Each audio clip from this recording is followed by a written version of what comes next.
रहीम अस्सलाम वालेकुम स्टूडेंट्स। आज मेरे पास आप लोगों की बहुत ज़्यादा रिक्वेस्ट पे बुक है इकनॉमिक्स की, माशियात की।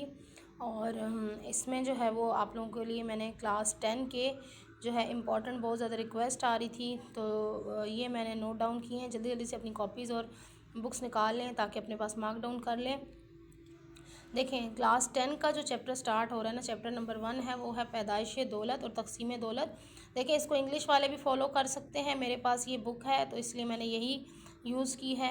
और इसका इंग्लिश में साथ साथ आप लोग जो है वो कर सकते हैं, अपना चैप्टर ये निकाल सकते हैं, लिखा हुआ प्रोडक्शन एंड डिस्ट्रीब्यूशन, ठीक है।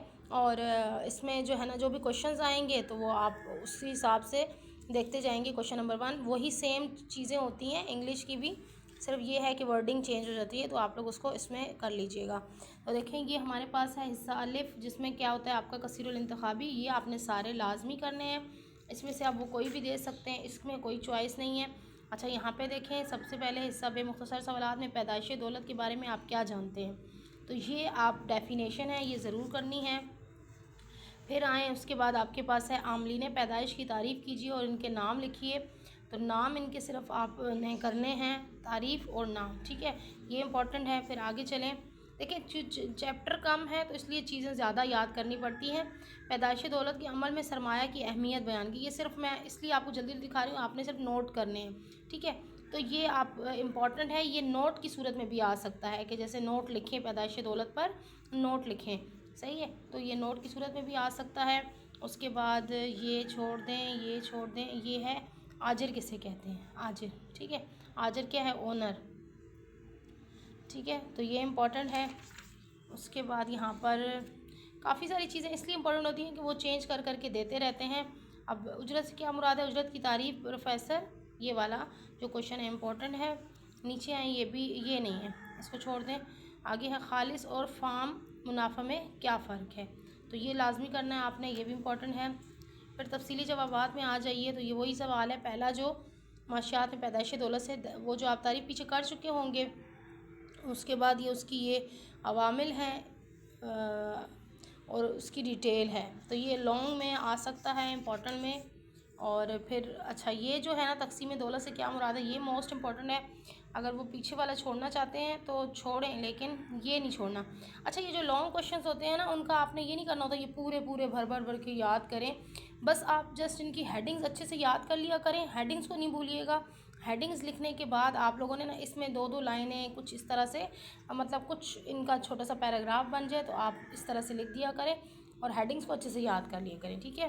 क्योंकि इतने लॉन्ग कभी कभी बच्चों से याद नहीं होते, तो फिर 2 लाइन्स 3 लाइन्स भी आप बीच में कर रहे हैं तो कुछ ना कुछ काम आपका चल जाएगा, सही है। लेकिन हेडिंग्स अच्छे से याद कर लिए करें।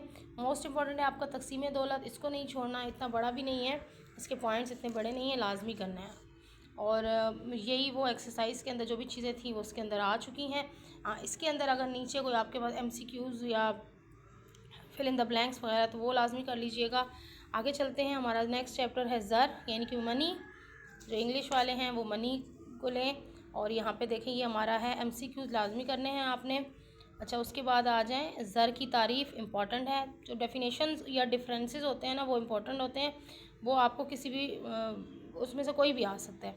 फिर ज़र की इकसाम, ये भी टाइप्स भी इम्पॉर्टेंट होती हैं, ठीक है। उसके बाद आप करें कि ज़र के वज़ाइफ मुख्तसरन बयान कीजिए, तो ये मुख्तसरन शॉर्ट में आ सकता है। उसके बाद यहाँ पे ये सारा आप छोड़ दें, जो बच्चे पढ़ने वाले हैं वो सारा करेंगे, लेकिन जो नहीं पढ़ने वाले, जो कम, जिनके लिए मुश्किल होता है सब कुछ याद करना, तो ये ज़ाहिर बात उनके लिए इम्पोर्टेंट है। देखिए, लोड, ये भी इसी तरह आ सकता है कि ज़र पर नोट लिखें, ठीक है, इस तरह भी आ सकता है। इस क्वेश्चन के हिसाब से ज़र की एग्ज़ाम पर एक नोट लिखें या ज़र पे नोट लिखें, तो ये सारा आपको लिखना होगा, इतना भी लॉन्ग नहीं है ये। अच्छा, इसको छोड़ दें आप लोग। अच्छा, ये ख़त्म। इसके बाद ये जो एक्सरसाइज है फिल इन द ब्लैंक्स की, ये ज़रूर कीजिएगा, ये सॉल्व हुई हुई है इसमें, तो आप वीडियो से भी उतार सकते हैं, और अगर आपके पास कोई और बुक है या तो फिर डायरेक्ट इससे कर सकते हैं। उसके बाद आपके पास चैप्टर नंबर 3 है बैंक। तो बैंक ये इंपॉर्टेंट चैप्टर है, बैंक का MCQs लाजमी करने हैं। और इसमें बैंक की तारीफ़ सिर्फ आप तारीफ़ कर लें, लेकिन जो है ना उसमें जो भी तारीफ़ जिसके हवाले से होती है, जो साइंटिस्ट उसकी तारीफ़ कर रहा होता है, उसका नाम ज़रूर याद रखा करें, क्योंकि अलग अलग से तारीफ़ आ सकती है किसी और नाम से, किसी और साइंटिस्ट की। फिर आपके पास बैंक की कितनी एग्ज़ाम, मैंने आपको कहा है कि एग्ज़ाम भी आपको आ सकती हैं, ठीक है। अच्छा, उसके बाद आपके पास क्या है, मरकज़ी बैंक के फ़राइज़, नहीं छोड़ दें इसको। यहाँ पे एक चीज़ आ सकती है कि मरकज़ी बैंक के बारे में आप क्या जानते हैं, ठीक है, ये इंपॉर्टेंट होता है, सेंट्रल बैंक, ठीक है। अब उसमें क्या है, तिजारती बैंक के बारे में आप क्या जानते हैं, ये छोटे छोटे बैंक्स के बारे में है, लेकिन ये है कि इसको डिफरेंस के तौर पे भी आ सकता है, ठीक है, कि जैसे मरकज़ी बैंक और तिजारती बैंक के बारे में आप क्या जानते हैं, ये मरकज़ी बैंक और तिजारती बैंक में क्या फ़र्क है, सही है। तो इस तरह से आप दोनों याद कर लेंगे, तो आपको फ़र्क लिखना होगा तो आप फ़र्क भी लिख सकते हैं, और अगर ऐसी डेफिनेशन लिखनी होगी तो आप वो भी लिख सकते हैं। उसके बाद आप आ जाएँ बचत बैंक। मैंने कहा ना आपको ये चैप्टर सारा इंपॉर्टेंट है, ये भी करना है आपने। फिर आपके पास स्टेट बैंक ऑफ पाकिस्तान, ये बहुत इंपॉर्टेंट होता है। पाकिस्तान के तिजारती बैंकों में शामिल बैंकों के नाम, देखिए कहाँ कहाँ से तिजारत होती है, या ट्रेड आप कह लें कहाँ से होती है, कौन कौन से बैंकों के ज़रिए होती है, तो वो ये नाम है, सिर्फ नाम है। अच्छा, अब इसके लॉन्ग पे आ जाएं, तो लॉन्ग में आपके पास क्या है, देखें, बैंक की तारीफ़ और इसकी इकसाम बयान कीजिए। ये वही होता है कि लॉन्ग में जो आप पीछे कर चुके होंगे, शॉर्ट में उसकी तारीफ़ भी कर चुके होंगे और फिर इकसाम भी, तो ये फिर एक ही उसमें आ जाता है। और मरकज़ी बैंक का की अहम फ़राइज़ बयान कीजिए, ठीक है। बैंक की तारीफ़ आ गई, इनकी इकसाम, और वो इस तरह से भी दे सकते हैं, और मरकज़ी बैंक की अहम फ़राइज़ बयान कीजिए, ठीक है। तो आपने तारीफ़ लिखनी है, इकसाम लिखनी है, और फिर मरकज़ी बैंक की आगे से डिटेल लिखनी है, नीचे दिया हुआ है, ठीक है, डिटेल। हो सकता है बाकी बैंकों का ना आए, लेकिन मरकज़ी बैंक का इस तरह से सवाल आ सकता है, ज़्यादा इंपॉर्टेंट है। अच्छा, उसके बाद आपके पास है मरकज़ी और तिजारती बैंक में क्या नुमाया फ़र्क है, वही जो मैं आपको पीछे बता चुकी हूँ, वो इसमें लिखा हुआ है आपके पास फ़र्क का। अच्छा, बस इसके बाद आपके पास ये वाली एक्सरसाइज है, फिल इन द ब्लैंक, ये लाजमी कीजिए।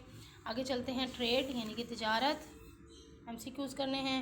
शॉर्ट क्वेश्चंस में आप आ जाएँ तो शॉर्ट में इसके बस ज़्यादा नहीं है, लंबा नहीं है चैप्टर। पाकिस्तान के अहम